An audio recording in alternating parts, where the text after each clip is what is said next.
안녕하십니까. 통일나우의 박수연입니다. 한 주간의 통일 소식을 브리핑에서 소개합니다. 통일부 정책혁신위원회는 지난 28일 개성공단 전면 중단을 비롯해 민간 교류 중단 결정 등 지난 정부의 주요 대북 정책 점검 결과를 발표했습니다. 혁신위는 학계와 민간단체 전문가 9명으로 구성됐으며 지난 9월 20일 1차 전체 회의를 시작으로 지난 19일까지 총 7차례의 전체 회의를 갖고 혁신과제 점검 및 논의, 의견서 검토 작업 등을 진행했습니다. 지난 27일 국회의원회관에서 2017 개성공단 우리기업 상품 전시회가 열렸습니다. 이 행사는 2006년 첫 개최 이후 12번째를 맞았으며 개성공단 사진전과 홍보부스가 운영됐습니다. 또한 이번 전시회에는 개성공단 기업 상품이 판매됐으며 판매 수익금은 불우이웃을 돕는 데 쓰일 예정입니다. 천혜성 차관은 축사를 통해 북핵 문제가 해결 국면으로 들어가면 개성공단 재개를 위한 논의도 시작될 것이라며 정부는 개성공단 기업들과 소통하며 경영 정상화를 위한 행정 및 제도적 노력들도 계속해 나갈 것이라고 말했습니다.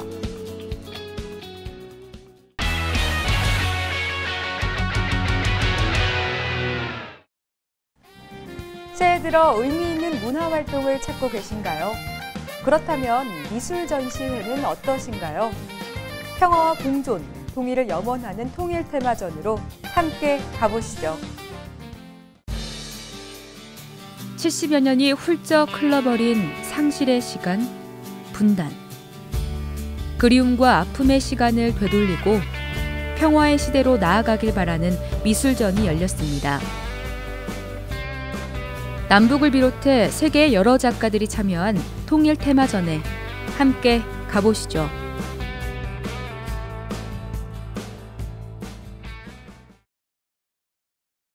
(2017) 통일 테마전이 열린 곳은 서울시립미술관. 통일부와 서울시가 공동 개최한 이번 미술 전시회는 통일 문화 콘텐츠 공모전에서 공모된 작품들과 일반 작품들이 함께 소개됐는데요. 총 76점의 수준 높은 작품이 전시됐습니다. 평화와 통일이라는 이런 의제가 우리 지금 시점에서 굉장히 중요하다는 결론을 얻었고, 여러 가지 그림이나 설치, 영상 이런 걸 통해서 많은 사람들이 그런 취지에 공감할 수 있게 하고자 비록 준비 기간은 짧았지만 저희가 많이 노력을 했습니다. 전시관 곳곳에는 분단의 아픔과 통일을 염원하는 작품들이 눈에 띄었습니다. 그렇다면 지금부터 주요 작품을 함께 살펴볼까요? 가장 먼저 소개할 작품은 북한 작가 선우영 화백의 작품으로 웅장한 백두산 천지의 모습이 담겨 있습니다. 두 작품은 선우영이라는 북한의 아주 가장 원로급이고 대우를 받는 인민화가 중에 한 분인 선우영의 작품인데, 북한에는 추상화라는 개념이 없습니다. 사실적인 그림이고, 원래 사회주의 리얼리즘에 여러 가지 선전화도 했고, 이제 풍경이나 인물을 보여주는 그림들이 많은데, 제가 보기에는 여러 북한 작가의 작품 중에서도 상당한 수작이고, 이렇게 사실적으로 그리는 화풍이 우리 한국에는 이제 별로 남아있지 않아서 이런 그림을 접하기가 쉽지가 않은 거죠. 그러다 보니까 이제 새롭기도 하고 굉장히 좋게들 봐주시는 것 같습니다. 회색의 어두운 배경에 삭막한 철탑이 세워져 있는 작품. 지금 보시는 작품에서 보시면은 왼쪽에는 태극기, 그다음에 오른쪽에는 인공기를 보실 수 있으실 거예요. 남한과 북한이 저렇게 각자의 국기를 공존하고 있는 상태를 보여주고, 또 저 위에 보시면은 선명한 컬러들로 하하 꿀떡꿀떡 이러한 텍스트들이 올라가 있는데요. 분단된 지 한 60여 년이 흐르는 동안 이 분단 상황은 사실 굉장히 비정상적인 현실인데, 이게 너무나 일상화가 되면서 정상이 되어 있는 지금의 현실을 얘기하고 계십니다. 어느덧 일상화된 분단 상황. 세월이 흐르고 세대가 바뀌면서 남과 북의 달라진 사회상을 그려낸 작품도 많았는데요. 똑같은 배경 앞에 남과 북의 어린아이가 카메라 앞에 서 있습니다. 아이의 얼굴만 보면 한 민족임을 알 수 있지만 그 뒤에 숨겨진 분단의 상황이 달라졌다는 걸 표현했습니다. 아무래도 국적이 일본인이다 보니까 다른 외국인들보다는 조금 더 그 독특한 소외를 밝힌 바가 있는데, 사실은 분단이 되는 거는 그 작가의 그 개인적인 생각으로 일본일 수도 있지 않겠는가. 하지만 당시의 국제적 상황에서 한국이 분단이 되었고 지금의 이러한 상황으로 이르렀다라는 이러한 말을 전해 들었습니다. 이번 전시에서 가장 많은 관심을 받은 작품은 북한의 백두산 천지부터 남한의 지리산으로 이어지는 백두대간의 비경을 표현한 슬라이드 작품입니다. 뉴질랜드 작가인 로저 셰퍼드는 산악 등산가이자 북한 여행가로도 잘 알려져 있는데요. 작품을 전달하면서 그가 남긴 말은 우리에게 가슴 아픈 메시지를 주었습니다.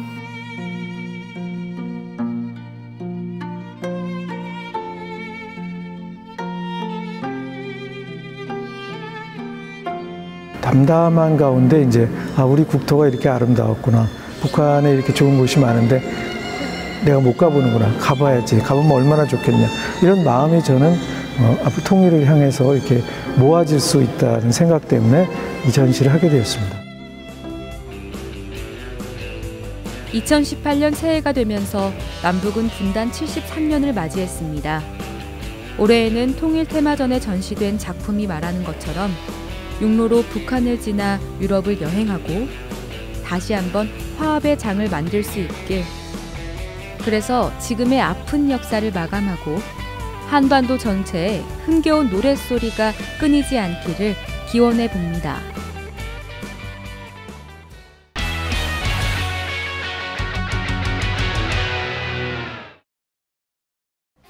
떠나온 고향을 그리워하는 실향민과 가족과 헤어진 이산 가족들에게 유독 아픈 기억으로 남는 날이 있습니다. 바로 1월 4일인데요. 이날의 기억을 통일발자국에서 찾아갑니다. 1953년 발표된 노래 굳세어라 금수나. 6.25 전쟁으로 헤어진 사람들, 피난민의 애환을 경쾌하고 구성진 노래가락에 담았습니다. 피는 흘리면서 1.4.29 나 홀로 왔다. 노래에는 특정 날짜가 등장합니다. 바로 1월 4일인데요. 이 날짜에 대한 기억이 많은 사람들의 공감을 얻어 인기를 끌었습니다. 일사후퇴로 알려진 그날, 어떤 일이 있었기에 우리는 이날을 잊지 못하는 것일까요?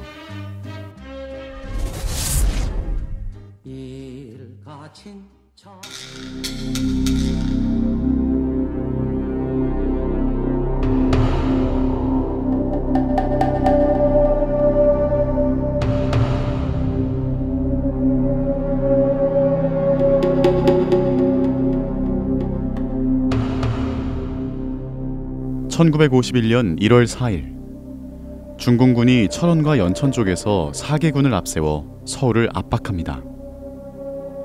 미 8군 사령관 리지웨이 중장은 중대 결정을 내리는데요. 서울이 중공군의 포격권에 들기 전 주력의 철수가 필요하다는 것. 국군과 유엔군은 서울에서 60km 떨어진 오산과 삼척까지 후퇴. 한국 정부도 부산으로 철수하고 결국 이날 서울은 중공군에게 함락됩니다. 어둠 속에서 우리의 시야가 닿는 한 무학제국에로부터 독립문까지 묵묵히 인민구대가 움직이고 있는 것은 혹시 중공군일지도 모른다는 생각이 들었다. 인해 전술이란 말에 딱 들어맞는 막강하기보다는 망망한 병력이었다. 정연한 대오를 이루었다기보다는 범람한 물처럼 한기를 찰랑찰랑 채우고 흐르다가 독립문에서 물살은 조용히 양쪽으로 갈라졌다. 6.25 전쟁 초기 낙동강까지 밀렸던 국군과 유엔군. 인천 상륙작전으로 서울을 되찾고 북진을 계속해 압록강까지 이르는데요. 중공군의 참전으로 전세가 역전되고 1월 4일 다시 서울을 내어주게 됩니다. 이날을 전후해 서울뿐 아니라 전국 각지에서 남쪽을 향한 피난 행렬이 이어집니다. 차가 흔치 않아 육로를 이용한 교통수단 중 가장 많이 이용되었던 열차. 당시 열차를 운행했던 연규홍 씨는 67년 전 그날의 기억이 생생합니다. 1차 후퇴 전에 평양까지는 못 가고 개성 밑에 토성까지 갔다가 중공군 참전으로 해서 후퇴가 막 시작될 때에 다시 나는 서울 내려왔는데 대전까지 왔죠. 1차 후퇴 때에 피난민 열차가 지정되어 있는 게 몇 개 없어요. 나머지는 이제 화차예요. 화물열차. 서울 영등포 이런 데서 피난민들이 정거장에 나와가지고서 그 열차를 기다려도 열차 사람 탈 데가 없잖아. 유계 화차의 그 지붕에 떨어지면 죽으니까 그런 걸 붙잡고서 거기서 앉는다든지 이렇게 해가지고서 그 열차를 타요. 그런 상태대로 터널을 이렇게 지나가면은 이 사람들이 제대로 됐나 하고 걱정이 된다고. 운전을 하고 가다 보면 도로에 사람 피난민들이 줄을 이어. 그러고 그 도로에는 소에다가 짐을 실음고 열차에서 기적을 울리면 소나 이런 것들이 막 날뛰어. 그래서 기관사들이 기적도 조심을 했다. 전라북도 김제시의 한 마을. 고향과 가족, 친구, 연인을 그리는 망향탑이 세워져 있습니다. 이 마을은 1951년 1월 4일 군사 수송선을 타고 황해도를 떠나 군산에 도착하여 김제, 부안 등에서 흩어져 살다가 용진면, 예촌, 장신, 신교 마을로 이사해서 터를 잡았고 주민 90% 이상이 실향민으로 되어 있습니다. 1952년부터 200여 가구의 피난민들이 마을에 정착해 살게 되었고 지금은 30여 세대가 거주하고 있습니다. 우리가 고향에서 좀 이제 땅도 있고 저기 하니까 안 나오려고 버티다가 이제 할 수 없으니까 나가야 된다고 그래서 이제 그 아구리선을 타는데 큰아버지 안 했으면 우리는 배를 못 탔어. 그 올라탈 수가 없어. 이제 물이 올라가니까 문짝이 다 올라가갖고 큰아버지가 목말을 해서 우리 태워서 왔다니까. 일주일 만에 도착했다는 소리 들었어 그때. 근데 우리 엄마가 일주일 동안을 멀미를 해갖고 그렇게 큰 배를 탄데도 멀미를 해갖고 우리 엄마가 다 죽게 생겨갖고 배에서 내리자마자 막 모래밭에다 뉘어놓고 막 찬물 끼얹고다 그런 생각이 나. 고향을 떠나 이곳에서 60여 년을 넘게 살았지만 그날을 회고하면 가슴이 아려옵니다. 우리 시할머니, 아버님, 그리고 우리 시어머니 그렇게 살았는데 우리 아버님은 할머니가 있으니까 아버님이 나는 어머니가 있으니까 못 가갔으니까 저희만 가서 거기에 한 달이고 열흘이고 이제 그렇게 피랑 갔다가 오라고 그래서 이제 그거 한 거야. 그냥 열흘 있다 오려고 나왔지. 나와갖고 이렇게 오래된 거야. 나는 우리 아버님이 제일 보고 싶어. 왜 내게다가 시집가서 잘했어. 너무 잘했어. 이렇게 보고 싶어. 시방도 보고 싶어. 꿈이라도 한번 볼래도 이제 아까도 그랬지만 꿈이라도 한번 볼래도 꿈에도 안 비야. 우리 아버님 말하면 눈물이 나와. 우리 거전까지 나도 왔지. 맞아. 우리 아버님이 그렇게 보고 막. 응.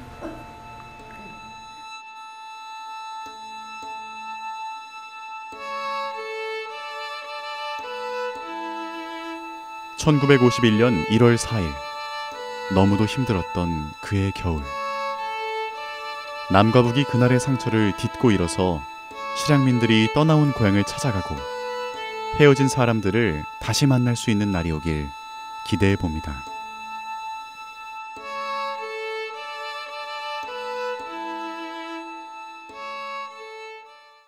오늘 준비한 소식은 여기까지입니다. 이상으로 통일나우를 마칩니다. 시청해주신 여러분 고맙습니다.